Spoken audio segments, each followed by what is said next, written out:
Hello class, this is just a continuation of the previous video on labeling geometric objects. In this video is just examples to just practice our skills that we've learned in the previous video. You can pause the video and give this a go at any time you like. Okay, so let's answer these using the proper notation. So the first question for all of us here is, what geometric shape is this? Well, this is a rectangle, so to label this properly, we must simply state that this is rectangle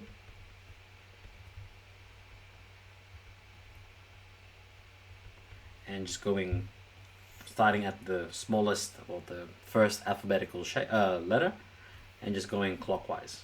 So this is rectangle A, B, C, D. Nice and simple.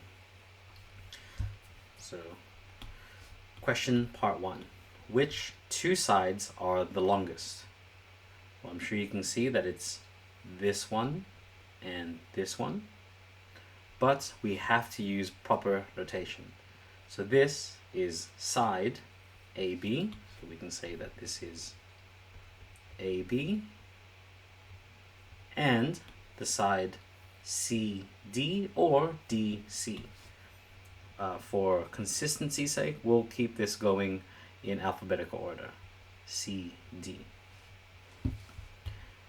Which two sides are the shortest? Well, it's rather obvious that these two are the longest, therefore these two must be the shortest. So BC is the next one, and AD is the other one. Label the two sides that enclose the marked angle. The marked angle is this one. So which two sides close that angle? As you can see, it's AD and CD.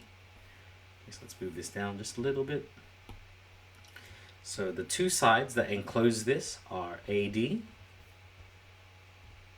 and CD. Now, this isn't in the question, but as an extender, let's label this angle the marked angle. So what is the angle this is indicating? So what angle is this one?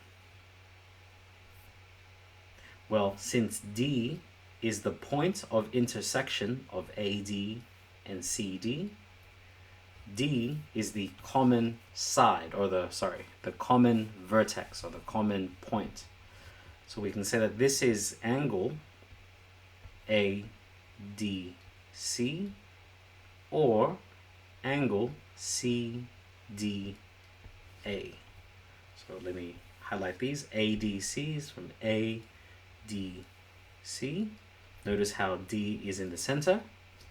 Or CDA. CDA. Once again, notice how D is in the center. The last question for this one is label the angle that is opposite the marked angle. So if this is our angle, the one opposite it is meaning the one furthest away. So find the angle that is opposite this. So what angle is this one? That angle, I hope you can see that B is the middle, A, B, C, B. So B must be in the center, so that is angle. B is in the middle. Notice how I gave two spots here. Those two must be angle ABC or angle CBA. Either will be correct. Alright, so now that you've seen this one example, you can pause and give this one a go. Okay, so what geometric shape is this? Well, this is going to be triangle. Once again, hopefully we can find the smallest or the first alphabetical letter, in this case P, and going clockwise, P, Q, R. So this is triangle P, Q, R. Label the longest side. or as you can see, 10 is the longest side. So this is side PQ. Now, triangles have a special form of labeling in that PQ is indeed the correct answer, but in triangles, the angle R is the only angle that can be opposite PQ. Notice, so R must be opposite this one. With triangles, if the angle is capital R, this side that is opposite must be lowercase r. So it's labeled, the longest side could be PQ or lowercase r. Now that you know that, try the same thing for the shortest side. Notice how the shortest side is QR. It's a side of 3, so we can say it's QR. Or it is lowercase p.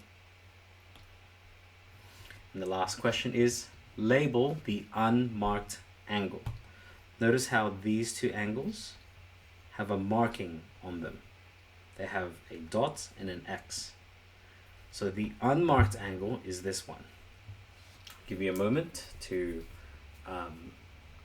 answer that question. Now the unmarked angle, take a look. The two sides that make them are this side and this side. Notice how Q is the common side, or sorry, the common point, and that one must be in the center. So it's angle Q must be in the middle. Notice once again I've left 2 spaces. So that one must be angle PQR or angle RQP. Alright, so that concludes the video. Hope that gave you an insight into applying geometric labeling to sides, points, shapes, and angles. Hope to see you in the next video, and best of luck.